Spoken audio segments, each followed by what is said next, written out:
traveled to the historic city of Kiev in the Ukraine to explore and conquer while maintaining a $20 a day budget. I couldn't believe how much fun this place was with all its culture and history. Let's start at the beginning and explore some of the main spots in this city.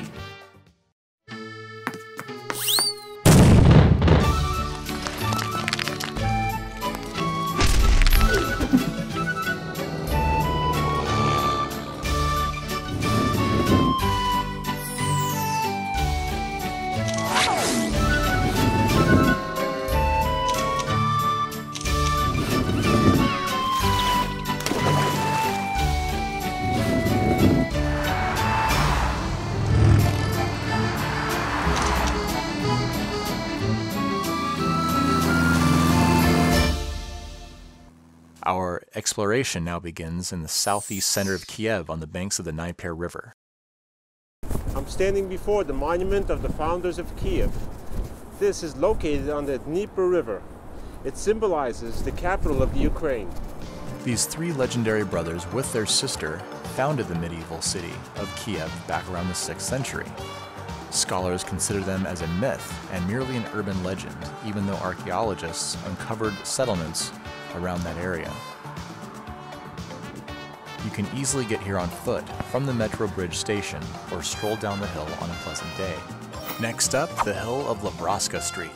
We reach one of the biggest landmarks. We are on a walking path to the most visible symbol of Soviet era, the Mother of Motherland, Rodina Mать. The huge stainless steel statue reaches 100 meters into the sky, with a war museum below. Through the museum, you're able to climb inches ahead and see the eastern Kiev suburbs. The statue is visible through most parts of the city and shouldn't be missed.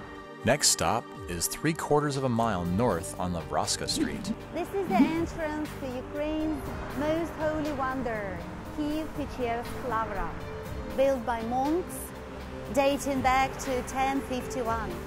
It holds a vast collection of museum relics, cathedrals, caves, which serve as the burial grounds for the ancient mummified monks. We again continue north about 1/3 of a mile on Roscoe Street. The Holodomor Memorial was dedicated by President Yushchenko. It's for the 4 million people who became victims and died from famine. Continuing on the main road about 1/2 mile north, we reach the beginning of Marianski Park. This park was created in 1874 by the wishes of the king's wife, Empress Maria Alexandrova. It's filled with Soviet war hero monuments and traditional style fountains. There's also spectacular views of the river and the city. And here, Marianski Palace, the imperial home built by royalty for Empress Elizaveta Petrovna in 1752. At present day, the palace is not open to the public for tours. On the opposite side, 1/3 of a mile up, we enter Crusceni Park. Another interesting place to visit at the end of Shattuck Street is the Kiev Arch of Friendship. This represents the friendly relationship between Ukraine and Russia. It was built in the 80s. A Russian and Ukrainian worker proudly hold up the Soviet Order of Friendship of Peoples Medal, and adjacent in granite the participants from the 1654 alliance, which resulted in the loss of independence when Ukraine merged with the Russians. From here, we continue on a paved trail leading us down the hill. It's a safe and easy descent to reach the walking or pedestrian bridge by the river. Down below from the commemoration monument is the walking bridge. The bridge is 1,312 feet in length and 22 feet wide with a height of 85 feet above the water. From the bridge, we stroll northbound along the river and stop at one of the local riverboat tours. For about $5, we purchase a ticket for an hour boat tour of the city on the Dnieper River. There are awesome picture views of the skyline featuring the city's famous landmarks. What a great way to cool off on a warm day. Dnieper River is the largest in Ukraine and the 3rd largest in Europe, around 1,400 miles long. In ancient times, it was the main route to gain access into the cities, and today it serves as a main shipping route. The short tour ride focuses primarily on the center of the city.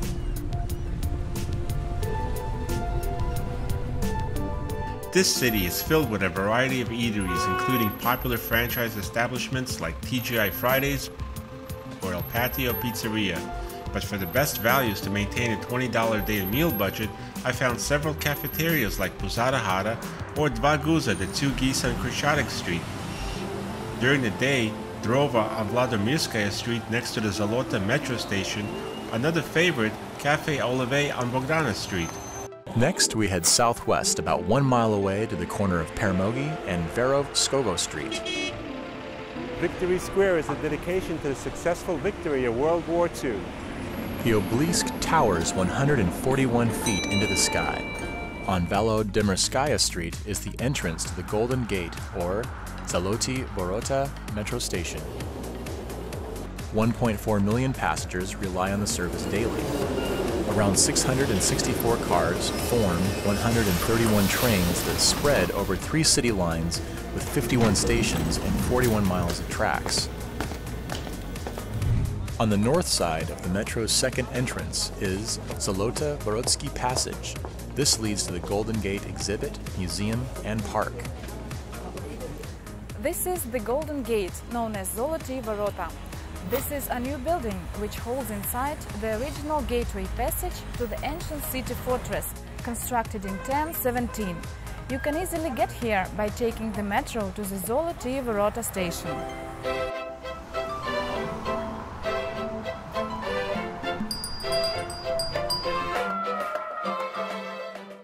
The Church of St. Michael's was built in 1108 to 1113 by a prince.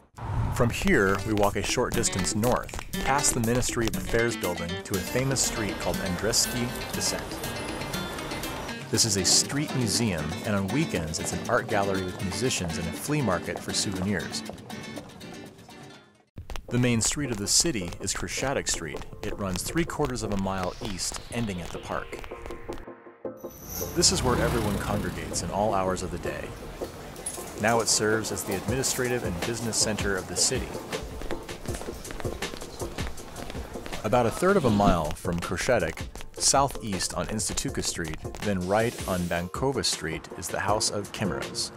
It sits across from the President of Ukraine's office and used for official and diplomatic ceremonies. In the heart of the city's center, Shattuck Street, lies the most important square, Independence Square.